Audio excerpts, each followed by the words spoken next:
Hello, magandang araw sa iyo Capricorn. So, ang basa natin ngayon is para sa Setyembre, no? Uh, First week ng September 2025. So, this is September 1 to 7 po, no? So, cross-watcher is also welcome. Ayan. So, titignan natin ang iyong pag-ibig at ang iyong karera, no? Para may sandata ka sa sa Setyembre, mapaghandaan mo ang mga hamon sa iyo, no? So, okay, so kung hindi ka pa po nakakapag-subscribe, don't forget to subscribe po, no? Samahan nyo na rin po ng like, ayan. So, simulan na natin. Para po kay Capricorn sa buwan ng September. Setyembre 1 to 7. 1 to 7. Sa kanyang pag-ibig. Tell us something po sa kanyang pag-ibig. Uy, tumatalo. Oh.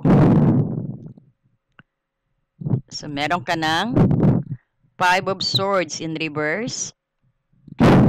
Ayan. Para sa Setyembre po ni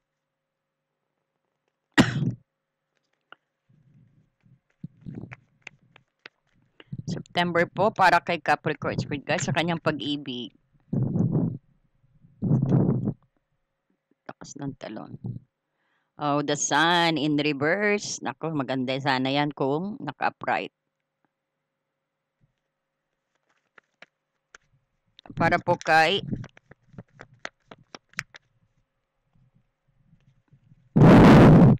Capricorn Spirit Guide para po sa kanyang pag-ibig sa September 1 to 7.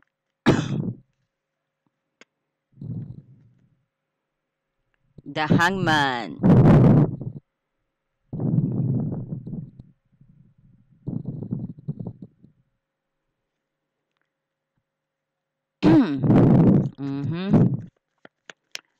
Okay, tingnan na rin natin ang iyong karera. Sa kanya pong karera, Spirit Guide.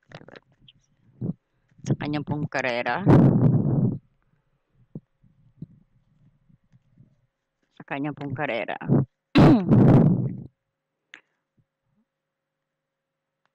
Ganda naman at meron kang Wheel of the Year, no? Wheel of Fortune. Para po sa kanyang karera, Spirit Guide.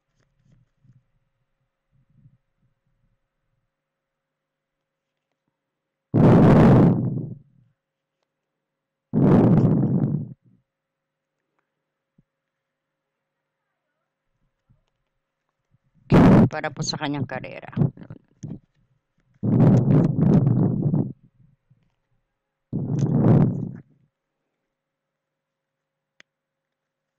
Queen of Wands.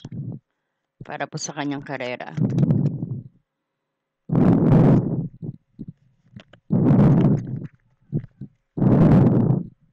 Para po sa kanyang karera, Spirit Guide. Ayan. Two of Wands. Upright, no? So, kuha rin tayo ng Romance Angel guidance, no? Kasi, para po sa kanyang gabay, Spirit Guide. Para po kay Capricorn, kanyang gabay. Oops. Career and finances. Kasi lagi naman magkasama yan, no? Pag-ibig at career at finances, hindi nagkakalayo yan, no? Apektado rin ang inyong pag-ibig, no? Pag walang mga trabaho, pag walang pera, no? Naapektuhan din ang ating relasyon. Normal po, no? Tell us, Miss Rika. Isa pa po ko tayo ng guidance pa. Okay. Oy, give your relationship a chance. Bigyan mo raw ng pagkakataon pa. Ang partnership na yan. Or sinasabi, work on your partnership. Okay, so tignan natin sa iyong pag-ibig. Actually, no, kitang-kita rito sa Five of Swords, naku, mukhang pinagalit ka Capricorn, no? Mukhang katatapos lang ng inyong away ni Mister o ng iyong boyfriend or girlfriend. Meron kang Five of Swords in reverse. Sa wakas, natapos na, talagang nahirapan din mag-sorry sa'yo to, no? Ibig sabihin nito is, tuloy-tuloy na ba ang inyong ang inyong pagbabate. Ito ay napakalaking hidwaan na kamakailan lang nagkaayos kayo, no? Or sabihin natin, September pa magkakaayos kayo, no? So medyo siguro mga recent past mo 'yan, no? Mga katapusan ng August. May malaking pagtatampuhan na mangyayari at magki-kiss and makeup naman kayo ng September. So, sabihin natin first week of September, pero pinagalit ka nito. Pinainit ang ulo mo nito, oh, no? Ito yung isang away o hidwaan na naganap sa inyo, no? Kamakailan lang. So, medyo may kayo, ceasefire kayong dalawa. Or sabihin natin sa mga boyfriend and girlfriend nyo, no? Kasi sa relasyon mo nyo to, no? Asawa siguro. So, or sabihin natin, boyfriend or girlfriend, no? Malaking hidwaan na magiging maayos sa September.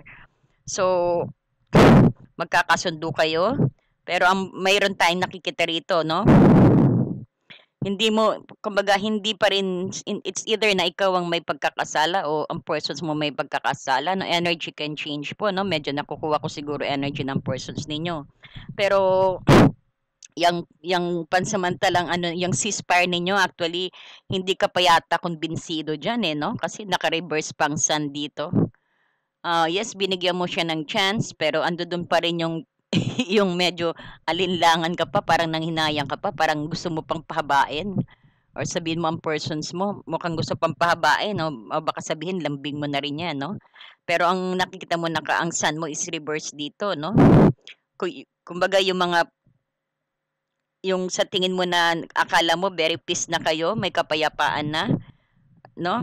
Pero may ang sun in reverse, no? Parang hindi pa convinced or hindi pa agad magdadala ng happiness sa iyang pagkakaayos ninyo. Sabi mo, ikaw rin siguro may guilt ka or baka naman sabihin natin na may guilt ang persons mo pa, no? Kumbaga, hindi pa clean slate kayong dalawa. Kumbaga, nag-ceasefire lang ng konti kasi look at naman, the sun mo is reverse, no? Medyo may kailangan pa kayong paliwanagan, no? O sabihin natin, yung persons mo, ano lang yan, sige, parang gusto niya lang siguro magkaroon lang ng konting peace and quiet, no? And then, pero hindi pa siya nahihimasmasan, hindi pa siya kumbinsido, no? Or ikaw, hindi ka pa kumbinsido sa ginawa ng persons mo na talagang nagdulot din ng malaking away at malaking hidwaan niya, no? So, nakita natin talagang temporary ceasefire kayo lang. Parang pinagbahala mo na, no? Pero at least you did your part na nag-ayos kayo, you accept yung nyo.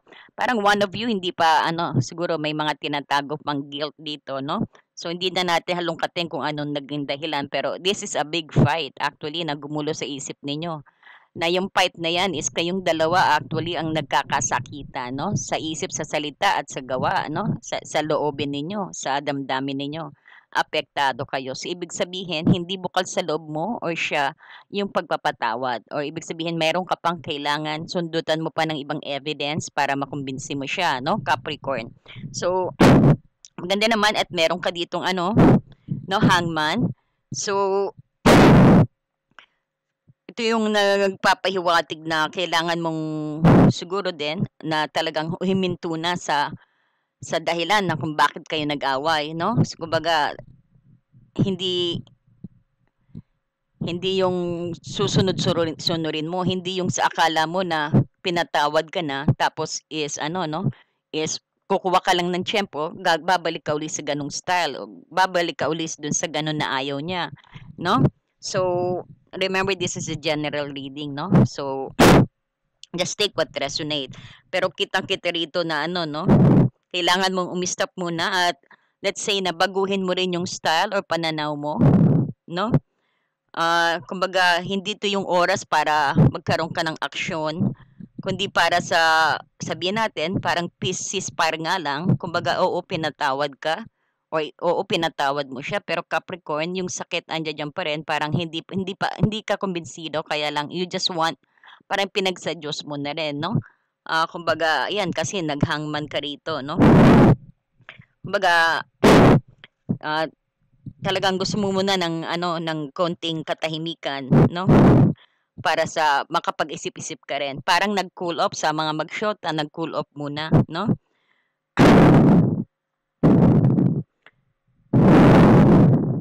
Kasi parang it's either na bibigyan mo siya ng chance pero kailangan mo pa rin mag-dip muni-muni, no? Ah, sa mga may asawa, parang gusto mo munang actually magmuni-muni ka pero it doesn't mean na napatawad mo na siya. It doesn't mean na pinatawad mo na siya, no? Kaya pala give a relationship a chance dito, naku.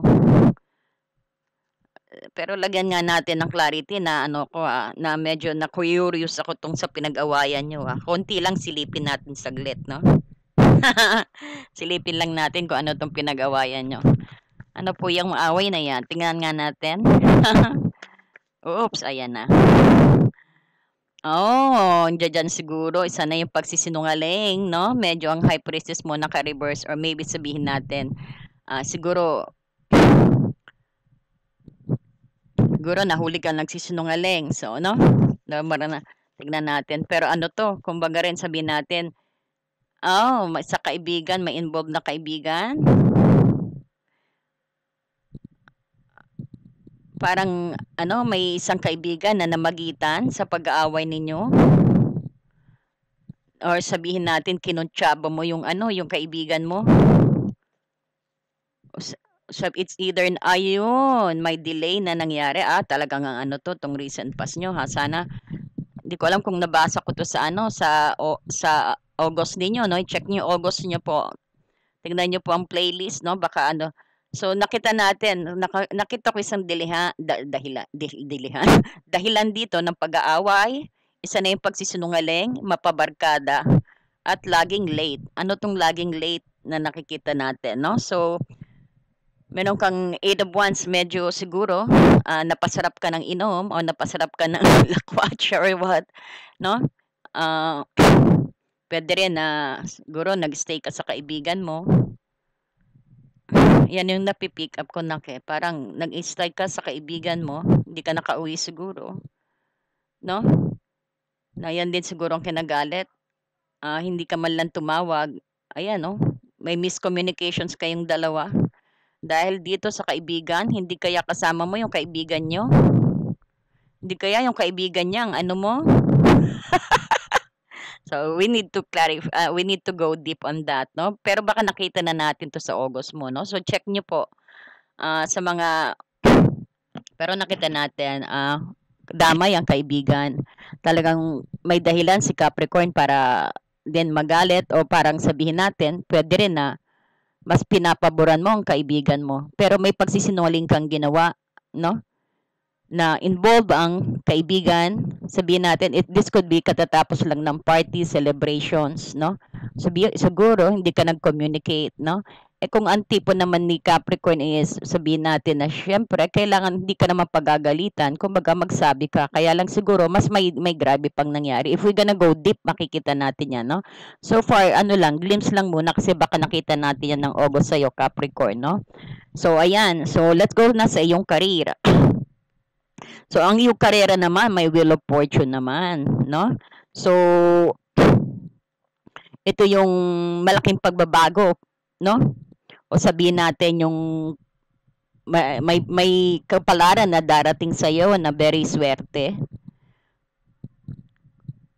Pwede rin na magkaroon ka ng biglang opportunity or sabihin natin may pagbabago sa iyong direksyon na maaring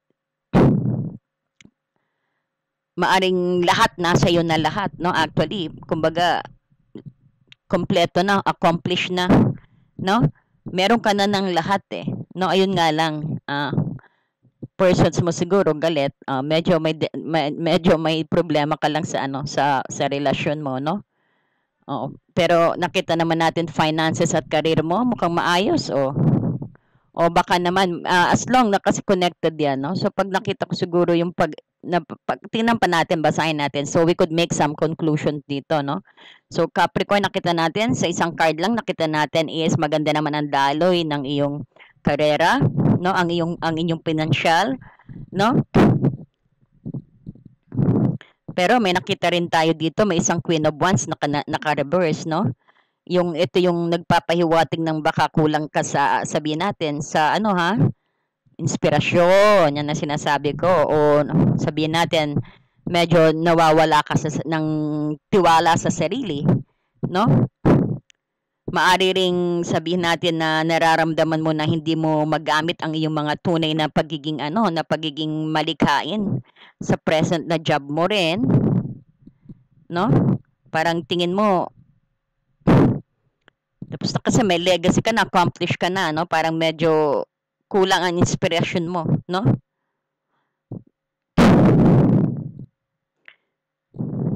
Parang feeling mo na hindi mo ma-apply ang creativity mo, ang passions mo, no? It could be sa work ba or it could be sa no? Masasabi natin na kulang ka ng inspirasyon, nawawalan ka ng sarili dito sa nawawalan ka ng tiwala sa sarili dito sa Queen of Wands, no? So, nag-freeze tayo. May 2 of Wands ka rin nak dito. So, itong 2 of Wands mo, ayusin muna natin ang video. Medyo nag-freeze, no?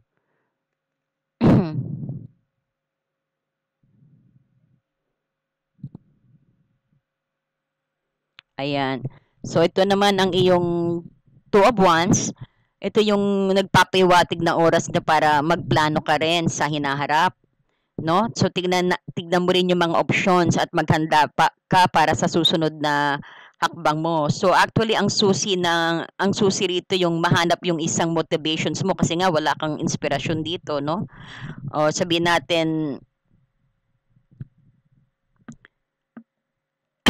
yung mga paparating mga paparating na opportunity sa iyo, hindi mo alam kung tutuloy mo o hindi, igagrab mo ba o hindi.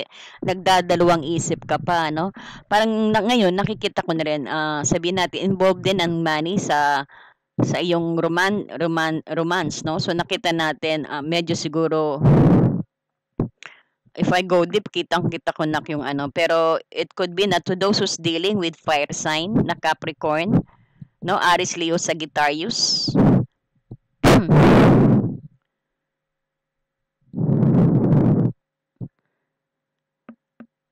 Nakita ko rin Capricorn, medyo galante ka, no? Capricorn, or medyo mabilis labas ng pera sa Setyembre. I could also tell here, maybe ikaw ba o yung persons mo, pero ang dahilan din na medyo isa rin yung pinag-usapan nyo siguro na mag-save or sabihin natin magtabi, no? Kaya lang siguro baka bawa is yung sweldo mo, no? Sweldo mo imbis na ibibigay mo sa pamilya, napainom mo siguro mga kaibigan mo, no? Parang ganyan din. At pinipilit ka rin ng persons mo o ikaw, pinipilit mo ang persons mo na mag-save at magplano para sa future. Aba, tama ka naman dito, Capricorn, no? Kaya lang siguro medyo mapabarkada siguro ang persons mo. No? Capricorn, so finances and career dito, no? So talagang ito na palang dahilan, sagot na ang pinag-awayan bukod dito sa mga barkada, sa hindi pagko-communicate sa oras ng kasiyahan o hindi nagpapaalam, dala ang kaban ng pera, dala ang lahat ng pera. Ay nako, sa katapusan mangyayari to, September, nako Capricorn, kailangan abangan mo ang persons mo o ikaw ang abangan mo ang persons mo bago lumabas, kunin mo yung wallet. Biro lang po, no? Okay, so pero ganyang insidente ang nakikita natin sa basa mo, no? So, siguro sa mga single naman nakikita natin dito medyo siguro ikaw din yung Capricorn, palabas-labas ka ng money. You're not thinking of your future. So, kailangan paghandaan mo, no? Pumili ka ng parang mamili ka, mag-invest ka o magwaldas ka. Parang yan ang dalawang pinagpipilian. O maari din gamitin mo ang iyong pera. Kasi malakas ka kumita, Capricorn, actually. No? Malakas kang kumita rito. Nakita natin. Kasi parang maganda ang parang sabihin din natin na maganda ang trabaho mo. Kaya lang, malaki ang kita mo. Malakas ka rin gumastos. So, pag-ingatan ng pag-budget, no? Pero nakita natin talaga, the issue, ayan daw, kitang-kita. Financial issue or factor pasensya na po, nabubulol ako. Oo. So, ayan, financial issue or factors in your love life. No? Parang yan ang nakaka-apekto sa inyo. So, maganda naman ang gusto mong mangyari, no? Na mag-save, no, para sa future, especially siguro ikaw din, Capricorn, yung mother mo siguro ang ang nagagalit din sa iyo. Pag single, nakita natin ang mother mo pilit kang pinagsisave, no? Mag-invest ng pag single ka, pinag-i-invest ka kasi it's the queen could be a mother. No? Parang you feel nga na ang mother mo is parang isa ring no? Isa rin na talagang pinagagalitan ka rin, no? Kung wala kang persons, pero tingnan natin na sa September, so will summary na, no? So career finances ang punot dulo rin, no? Ang kumbaga nag-aalala ang persons mo or nag-aalala ka Capricorn sa maaring sa inyong sa inyong future, no? Parang gusto mo mag-save, gusto mo mag-impok, kaya lang gastador ang partner, no? Pero ang sumatotal dito, nakita natin may kamakailan na hidwaan na napakalaki, no? Na involve ang pagsisinungaling, kaibigan, o meron pang sigurong isa pang siguro after ng party to malamang, or sabihin natin hindi ka nakatawag, may problema sa komunikasyon dito, no, na na-delay, no, naubos mo yung pera, pag uwi mo wala nang laman ng wallet mo, no, naubos napakalaki pa naman siguro ng dala mong pera no, baka pwede rin nawala yung pera na yan sa inuman, no, sabihin natin na baka nahulog ang yung wallet, so mag-iingat. So if I were you, pag lalabas ka, wag mong dalhin ng lahat ng pera mo, no.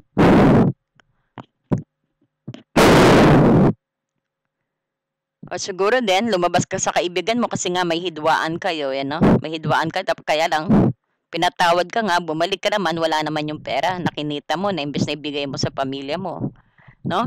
Pero yan ang nakikita natin sa mga single naman po. Ayan, yung parang ang mother medyo maingay, no? So pumunta ka siguro sa kaibigan mo na doon ka no? Kaya lang umuwi ka rin, wala nang laman. Ibig sabihin, umuwi ka sa bahay mo, wala kang maibot sa mother mo, no? Ito yung sa mga tao na nakasipin pa sa mother, no? Mga teenagers siguro ito. At nakita natin dito ang your parent pinag-iisip-isip ka nga, i-combine natin, no? Pinag-iisip ka ng mother mo actually na mag-isip ka, no, kung sa mabuti o masama. Parang tinutuwid ka lang din ng magulang mo. So nakita natin dito, ang pinag-awayan is pwede rin sabihin natin sa isang pamilya. Ang pinag-awayan talaga yung money or mana rin, no? Sabihin din natin isang katunggali mo rin is sabihin natin isang mother energy, no? Na mahirap kalkulahin, no? Na hindi mo mabasa yung akala mo is sabihin din natin mabait, yung pala may tangka sa pera mo, so mag-iingat din, no? Sabihin natin isang mother energy na medyo hindi magandang energy, no? Medyo atributida rito. That could be also parang yung mata niya nasa pera mo, no? Or sabihin natin na yung persons mo nasa yung pera mo laging pinag-iinitan, parang ganon din, no? Yan din ang nakikita nating pag-combine natin. So mag-isip-isip ka, sabi rin dito, no? Kasi itong hangman nandito, no? Parang try to pose a little bit, kumbaga try to baguhin mo style mo, no? Mamili ka sa path na gusto mong tahakin. Ayan, no? Ayan, so mag-iingat, no, sa so parang ang issue sa pera at yung sabihin natin na yung trabaho mo, kung some of you naman yung hindi inspired sa trabaho, parang iniisip din na humanap ng talagang magagamit yung kanyang mga skill. Some of you din na Capricorn na parang nawawalan ng challenge sa trabaho, no? Ayan, so far maganda naman. At least nagkaroon ka ng ng sabihin natin ng gabay ngayon. So sa iyong career at finances dito, no? Maliwanag na naging issue nga ang naging issue nga siguro ang pera at ang iyong career, maybe siguro sinasabi ng asawa mo na mag-isip ka, mag-invest ka sa magandang negosyo, hindi yung panay inom dito, no? Pagsisinungaling dahil princess in reverse, and sabihin natin hindi ka nakikinig siguro sa tama, pwedeng ikaw yung naggaganyan sa persons mo, ha, Capricorn.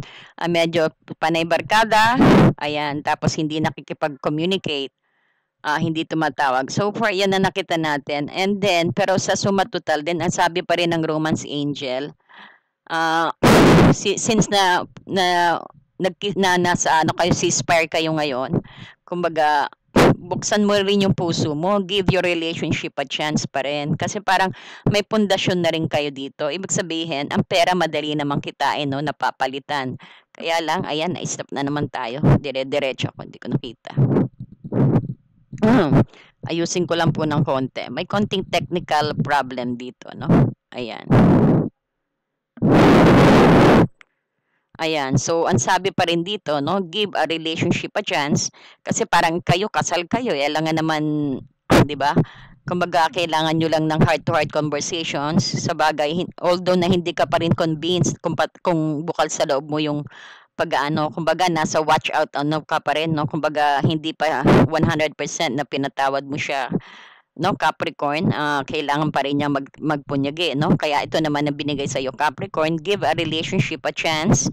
Sabi ni Romance Angel, no? Kasi at rin mga advice sa iyo, finances and career nga ang naging issue.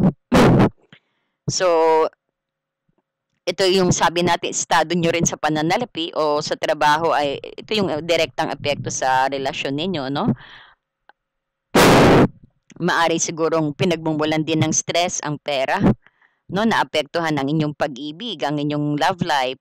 So, ito naman binigay din sa iyo, give a relationship a chance. Ito yung hinihingkayat ka na maging open ka naman, no? Maaring nangangahulugan din na bigyan mo ng pagkakataon ng isang bagong tao na pumasok din sa iyong buhay. Sa mga single, o bigyan mo rin ng ikalawang pagkakataon ang kasalukuyan mong relasyon, no? Na para ring nakikita natin na mukhang gusto mo ng sukuan, Capricorn, no? Parang dalang-dala ka na, ayaw mo na, no? Parang gusto mo ng hiwalayan. So still give a chance, no? So nakikita natin ang inyong September ito, no? Isang buwan ng transition para sa iyo, Capricorn. At kailangan mong balansahin, no? Make it balance ang pag-iisip mo, no? Especially make it balance pagdating sa thinking sa mga practical na sitwasyon, no? Sa pera at sa trabaho, no? Kasi emphasis dito. So, kasama na rin dyan, syempre, ang pagiging bukas mo sa pag-ibig, no? Yan yung pag-unawa at syempre, yung pagbabagong pananaw, no? At remember, yan ang susi para sa buwang ito, no? Ayan, give a relationship a chance. Okay? Actually, maayos naman. So, tingin pa nga tayo ng ano, ng isang gabay mo. So, let's get some advice sa sa universe regarding your relationship. Tingnan natin. Friendship. Sabi ng universe, when it comes to your love life, nurture the bonds of friendship within your relationship and your love life will dramatically improve. Oh, ang ganda ng mensahe, no? Ayan. So, parang binigyan ka na kaagad ng tip ng ating spirit guide, no? Binigyan ka na ng tip. No? Tugmang-tugma sa ating reading ngayon ng mga guidance, no? Ang sabi rito na, 'di ba sa relationship, so kailangan maging parang ituring nyo rin na magkaibigan kayo para yung nagsasabihan kayo ng problema, no? Although na kayo na, kasal na kayo, kumbaga, dagdagan nyo ng friendship, no? Kasi andiyan dyan yung hindi mo kailangan na kumuha ng kaibigan para mailabas ang sama ng loob or kung may problema ka, hindi mo na kailangan lumabas at mag-inuman. Samantalang pag nasanay kayo na merong friendship or sabihin natin dinagdagan mo ng konting spice ang pundasyon ng inyong relationship, no? Kumatawang ka bilang not only a boyfriend but also sabihin natin a friend, no? Or not only a girlfriend but also a friend, no? Not only ay sabihin natin wife, but also a friend. Not only husband, but also a friend. Nakukuha niyo po ba? So, napakagandang pundasyon. Ang starting, ang pagbibigay, sabihin natin, ay naituturi ang friendship ninyo. Although na may relasyon kayo, pero dagdagan, maging parang maging magkatsokaran pa rin kayo, magkaibigan pa rin kayo para magsasabihan kayo ng sama loob at ng sikreto, no? Asahan mo nagaganda lalo ang inyong relationship. Na parang magtsoka-tsokaran lang kayo, maging yung kaibigan mo, kumbaga kaibiganin mo yung asawa mo, parang gano'n, no? Yan yung sinasabi na pagiging close to each other, no? Para magkapitan kayo hanggang sa pag may problema, no? Hindi nahihiya magsabi. Hindi mo kailangan magsinungaling para ano, no? Kapag na-build ang friendship sa relationship ninyo, asahan nyo na walang gulong mangyayari, no? Walang ganyang away na mangyayari, no? Ayan, so tignan mo. Use your intuitions. Ayan.